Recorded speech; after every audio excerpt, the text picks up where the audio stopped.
صحابہ کو چنا، ان اللہ اختارنی واختار لی اصحابی، اللہ نے مجھے چنا اور میرے لیے میرے صحابہ کو چنا۔ اور ان صحابہ میں سے ایک بڑی عظمت اور بڑی شان والے صحابی رسول سیدنا عثمان غنی رضی اللہ عنہ، جن کا نام عثمان، جن کی کنیت ابو عبداللہ، لقب ذو النورین، والد کا نام عفان ہے۔ علماء نے لکھا ہے کہ سیدنا عثمان بن عفان رضی اللہ تعالی عنہ کو ذو النورین کیوں کہا جاتا ہے؟ ذو النورین اس لیے کہا جاتا ہے کہ رسول اللہ صلی اللہ علیہ وسلم کی دو بیٹیاں یکے بعد دیگرے سیدنا عثمان بن عفان رضی اللہ تعالی عنہ کے نکاح میں آئیں۔ پہلی بیٹی رسول اللہ صلی اللہ علیہ وسلم کی جو سیدنا عثمان بن عفان رضی اللہ تعالی کے نکاح میں آئیں، ان کا نام سیدہ رقیہ رضی اللہ تعالی عنہ ہے۔ اور ان کی وفات کے بعد جو دوسری بیٹی رسول اللہ صلی اللہ علیہ وسلم کی حضرت عثمان بن عفان کے نکاح میں آئیں، ان کا نام سیدہ ام کلثوم رضی اللہ تعالی عنہ۔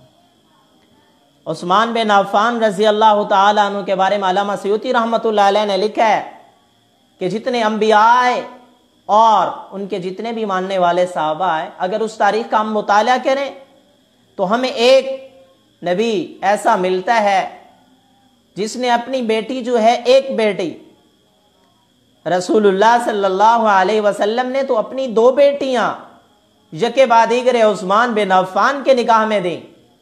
اور اگر انبیاء کی تاریخ کا مطالعہ کریں تو کہیں بھی کوئی ایسا کسی نبی کا صحابی نہیں گزرا جس کو اس نبی نے اپنی دو بیٹیاں یکے بعد دیگرے اس کے نکاح میں دی ہوں۔ علامہ سیوطی رحمۃ اللہ علیہ نے لکھا ہے کہ یہ واحد شان ہے سیدنا عثمان بن عفان کی، اسی وجہ سے ان کو ذو النورین کہا جاتا ہے۔ اور ایک پیغمبر جس نے اپنی ایک بیٹی حضرت موسیٰ علیہ السلام کو دی تھی، ان کا نام شعیب علیہ السلام ہے۔ اللہ قرآن میں فرماتے ہیں قال انی اريد ان انکحک احدی ابنتی ہاتین علی ان تأجرنی ثمانیہ حجج۔ وہاں پر بھی حضرت شعیب علیہ السلام نے اپنی بیٹی دی تو وہاں پر بھی ایک بیٹی عطا کی۔ تو اگر باقی انبیاء کی شریعتوں کا مطالعہ کریں، اس میں انبیاء نے بیٹیاں اپنی دی، اپنے ماننے والوں کو رشتے ہوئے، لیکن کہیں پر ایسی مثال نہیں ملتی کہ کسی نبی نے یکے بعد دیگرے اپنی دو بیٹیاں اپنے کسی صحابی کے نکاح میں دی ہوں۔ یہ عثمان بن عفان کی نرالی شان اور عظمت ہے، جن کو رسول اللہ صلی اللہ علیہ وسلم نے اپنی یکے بعد دیگرے دو بیٹیاں عطا فرمائیں۔ اسی لیے سیدنا عثمان بن عفان رضی اللہ تعالی عنہ کو ذو النورین کہا جاتا ہے۔ سیدنا عثمان بن عفان کون ہیں؟ جنہوں نے جو ذو الہجرتین بھی ہیں، یعنی کہ جنہوں نے حبشہ کی طرف بھی ہجرت کی اور اس کے بعد مکہ سے مدینہ کی طرف بھی ہجرت کی، ذو قبلتین بھی ہیں سیدنا عثمان بن عفان، یعنی دو قبلوں کی طرف منہ کر کے جنہوں نے نمازیں پڑھیں، ان صحابہ میں سے ہیں۔ یعنی رسول اللہ صلی اللہ علیہ وسلم جب مکہ سے مدینہ کی طرف ہجرت کر کے گئے تو اللہ نبی صلی اللہ علیہ وسلم نے 16 یا 17 ماہ بیت المقدس کی طرف منہ کر کے نمازیں پڑھی۔ تو یعنی عثمان بن عفان ان صحابہ میں سے ہیں جو ذو قبلتین بھی ہیں، جنہوں نے دونوں قبلوں کی طرف منہ کر کے نمازیں بھی پڑھی ہیں۔ اور عثمان بن عفان رضی اللہ تعالی عنہ، جن کے بارے میں نبی کریم صلی اللہ علیہ وسلم نے جنتی ہونے کی خوشخبری زندگی میں دی ہے، یعنی ان عشرہ مبشرہ صحابہ میں سے ہیں جن کو اللہ کے نبی صلی اللہ علیہ وسلم نے زندگی کے اندر جو ہے جنت کی خوشخبری دی ہے۔ جامع ترمذی روایت نمبر 3743 ہے، جس میں اللہ کے نبی نے فرمایا ابو بکر فی الجنہ، عمر فی الجنہ، عثمان فی الجنہ، علی فی الجنہ۔ اس میں حضرت عثمان بن عفان کا نام بھی موجود ہے، جن کو شہادت کا درجہ رسول اللہ صلی اللہ علیہ وسلم نے، شہادت کی خوشخبری رسول اللہ صلی اللہ علیہ وسلم نے زندگی کے اندر دی ہے۔ اور اللہ کے نبی صلی اللہ علیہ وسلم نے فرمایا لِكُلِّ نَبِيٍّ رَفِيقٌ وَرَفِيقِي فِي الْجَنَّةِ عثمان، کہ ہر نبی کا ایک رفیق ہوگا اور میرا رفیق جنت کے اندر عثمان بن عفان رضی اللہ تعالی عنہ۔ معارف الحدیث کے اندر ایک روایت ہے، 2053 روایت ہے، رسول اللہ صلی اللہ علیہ وسلم نے جب سیدنا عثمان بن عفان کو پریشان دیکھا تو رسول اللہ صلی اللہ علیہ وسلم نے فرمایا، اے عثمان، اگر مجھ محمد کی 10 بیٹیاں ہوتیں اور یکے بعد دیگرے وہ وفات پاتی جاتی، اے عثمان، میں ان 10 بیٹیوں کا یکے بعد دیگرے تم سے نکاح کر دیتا۔ مرقات المفاتیح میں ایک ملا علی قاری رحمۃ اللہ علیہ نے ایک بات نقل کی ہے، فرمایا رسول اللہ صلی اللہ علیہ وسلم نے فرمایا اگر میری 100 بیٹیاں ہوتی اور یکے بعد دیگرے وفات پاتی جاتی، اے عثمان بن عفان، وہ ان میں سے یکے بعد دیگرے میں ایک ایک بیٹی کر کے تیرے نکاح میں دے دیتا۔ تو رسول اللہ صلی اللہ علیہ وسلم کو سیدنا عثمان بن عفان سے کس قدر محبت تھی۔ سیدنا عثمان بن عفان کی 2 صفات اعلیٰ ہے، ایک سخاوت، ایک حیا۔ علماء نے لکھا ہے سیدنا عثمان بن عفان فرمایا کرتے تھے، جس ہاتھ کے ساتھ میں نے رسول اللہ صلی اللہ علیہ وسلم کے ہاتھ پر بیعت کی، اس ہاتھ کے ذریعے کبھی میں نے کسی پر ظلم نہیں کیا۔ اس ہاتھ کے ذریعے کبھی بھی میں نے اپنی شرمگاہ کو نہیں چھویا۔ اتنا ادب عثمان بن عفان کے اندر کہ اپنا ہاتھ کے ذریعے، اسی ہاتھ کے ذریعے جس ہاتھ کے ذریعے رسول اللہ صلی اللہ علیہ وسلم کے ہاتھ کو ٹچ کیا، بیعت کی، اسی ہاتھ سے سیدنا عثمان بن عفان نے کبھی شرمگاہ کو بھی ہاتھ نہیں لگایا۔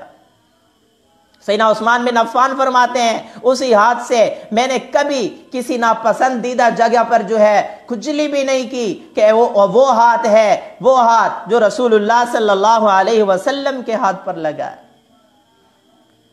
اور ایک مرتبہ نبی کریم صلی اللہ علیہ وسلم احد پہاڑ پر کھڑے تھے، رسول اللہ صلی اللہ علیہ وسلم کے ساتھ سیدنا ابو بکر صدیق رضی اللہ عنہ تھے، سیدنا عمر تھے، سیدنا عثمان بن عفان رضی اللہ تعالی عنہ تھے۔ اس روایت کو امام بخاری شریف میں لائے، روایت نمبر 3675 ہے۔ اللہ کے نبی صلی اللہ علیہ وسلم جب اس پہاڑ پہ گئے تو پہاڑ ہلنے لگ گیا۔ اللہ کے نبی صلی اللہ علیہ وسلم نے فرمایا، اے احد پہاڑ ٹھہر جا، تجھے پتہ نہیں ہے تجھ پر ایک نبی ہے، ایک صدیق ہے اور 2 شہید ہے۔ صدیق سیدنا صدیق اکبر اور 2 شہید کون؟ پہلا شہید سیدنا عمر فاروق رضی اللہ عنہ جن کی شہادت 1 محرم الحرام کو ہے۔ دوسرا شہید کون ہے جو احد پہاڑ پر تھا؟ وہ سیدنا عثمان بن عفان رضی اللہ تعالی عنہ ہے۔ حضرت انس رضی اللہ تعالی فرماتے ہیں، یہ مستدرک حاکم میں روایت موجود ہے، روایت نمبر 4522 ہے۔ حضرت انس فرماتے ہیں کچھ لوگ آئے، مجھے کہا کہ رسول اللہ صلی اللہ علیہ وسلم سے سوال کرو۔ میں نے سوال کیا، اللہ کے نبی جب آپ اس دنیا سے چلے جائیں گے، پردہ فرما لیں گے، تو پھر اگر ہمارے زکوٰۃ صدقات ہم کس کو دیں؟ حضور نے فرمایا ابو بکر رضی اللہ تعالیٰ کے سپرد فرما دینا، سپرد کر دینا۔ حضرت انس نے سوال کیا، یا رسول اللہ اگر ابو بکر بھی اس دنیا سے چلے جائیں پھر کس کو دیں؟ فرمایا عمر کے سپرد کر دینا۔ فرمایا اگر عمر بھی چلے جائیں یا رسول اللہ پھر کس کے سپرد کریں؟ میرے پیغمبر نے فرمایا عثمان کے سپرد کر دینا۔ صحابی حضرت انس پوچھتے ہیں، یا رسول اللہ اگر عثمان رضی اللہ تعالیٰ بھی دنیا سے چلے جائیں تو پھر کیا ہوگا؟ رسول اللہ صلی اللہ علیہ وسلم نے فرمایا پھر خرابی اور تمہارے اندر فساد ہوگا۔ یہ پیغمبر نے سیدنا عثمان بن عفان رضی اللہ تعالیٰ کی کس قدر جو ہے شان بیان فرمائی۔ ایک اور واقعہ سیدنا عثمان بن عفان کے حیا کا، اور پیغمبر نے رسول اللہ صلی اللہ علیہ وسلم نے کس قدر سیدنا عثمان بن عفان سے حیا کیا۔ سید عائشہ صدیقہ فرماتی ہیں، صحیح مسلم کی روایت ہے، روایت نمبر 6362 ہے۔ سید عائشہ صدیقہ فرماتی ہیں کہ رسول اللہ صلی اللہ علیہ وسلم گھر میں تشریف فرماتے، پنڈلی سے کپڑا ہٹا ہوا تھا، سیدنا ابو بکر صدیق رضی اللہ عنہ آئے، حضور صلی اللہ علیہ وسلم ویسے سوئے رہے، پنڈلی کے کپڑے کو درست نہیں کیا۔ سیدنا عمر فاروق رضی اللہ تعالی عنہ آئے، رسول اللہ صلی اللہ علیہ وسلم ویسے سوئے رہے، آپ صلی اللہ علیہ وسلم نے اپنے پنڈلی کا کپڑا درست نہیں فرمایا، یہاں تک کہ سیدنا عثمان بن عفان رضی اللہ تعالی عنہ آئے، جب انہوں نے اجازت طلب کی، جلس النبی صلی اللہ علیہ وسلم، میرے پیغمبر نے منع فرما دیا، روک دیا، فرمایا کہ رک جاؤ، انہیں ابھی اندر نہ آنے دو۔ رسول اللہ صلی اللہ علیہ وسلم سیدھے ہو کر بیٹھ گئے، میرے پیغمبر نے اپنی پنڈلی کا کپڑا بھی درست کر لیا۔ جب سید عائشہ صدیقہ نے سوال کر لیا، یا رسول اللہ ابو بکر آئے آپ ویسے سوئے رہے، سیدنا عمر آئے پھر بھی آپ سوئے رہے، آپ نے پنڈلی کا کپڑا بھی درست نہیں کیا، یا رسول اللہ جب عثمان بن عفان آئے تو آپ اٹھ کر بیٹھ گئے، آپ نے اپنی پنڈلی کا کپڑا بھی درست کر لیا۔ تو میرے پیغمبر نے فرمایا، اے عائشہ میں اس سے کیوں حیا نہ کروں جس سے آسمانوں کے فرشتے بھی حیا کرتے ہیں۔ وہ ہے عثمان بن عفان، جس کے بارے میں پیغمبر خود فرما رہے ہیں وَاسْتَقْهُمْ حَيَانُ عثمان۔ بیعت رضوان جب ہونے لگی لَقَدْ رَضِيَ اللَّهُ عَنِ الْمُؤْمِنِينَ، سیدنا عثمان بن عفان کو بھیجا، جاؤ ان سے پوچھ کر آؤ، ان سے معاہدہ کرو، اپنا منشی بنا کر بھیجا۔ جب سیدنا عثمان بن عفان گئے، وہ کہنے لگے کفار مکہ، عثمان تم اس طرح کر لو، تم بیت اللہ کا طواف کر لو، ہم رسول اللہ صلی اللہ علیہ وسلم کو طواف نہیں کرنے دیتے، صحابہ کرام کو طواف نہیں کرنے دیتے۔ سیدنا عثمان بن عفان نے فرمایا او کفار مکہ، او مشرکین مکہ، میں عثمان کیسے طواف کر سکتا ہوں جبکہ میرا پیغمبر موجود ہو اور میرا پیغمبر طواف نہ کر رہا ہو، میرے رسول کو، میرے پیغمبر کو تم نے منع کیا ہو، میں عثمان کیسے طواف کر سکتا ہوں؟ میں بھی اسی وقت طواف کروں گا جب میرے پیغمبر رسول اللہ صلی اللہ علیہ وسلم طواف کریں گے۔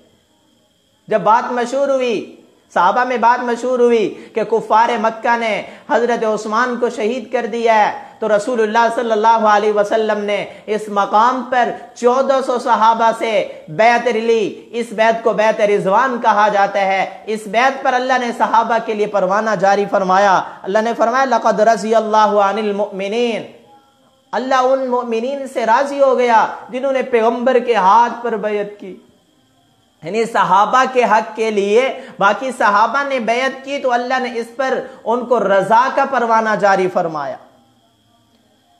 اور جب سیدنا عثمان بن عفان کی بیعت کی باری آئی تو عثمان بن عفان تو موجود نہیں تھے، میرے پیغمبر نے اپنا ایک ہاتھ نیچے رکھا اور ایک ہاتھ اوپر رکھا اور فرمایا میرے صحابہ متوجہ ہو جاؤ، یہ اوپر والا جو ہاتھ میں رکھ رہا ہوں یہ سیدنا عثمان بن عفان رضی اللہ تعالیٰ کی طرف سے ہے۔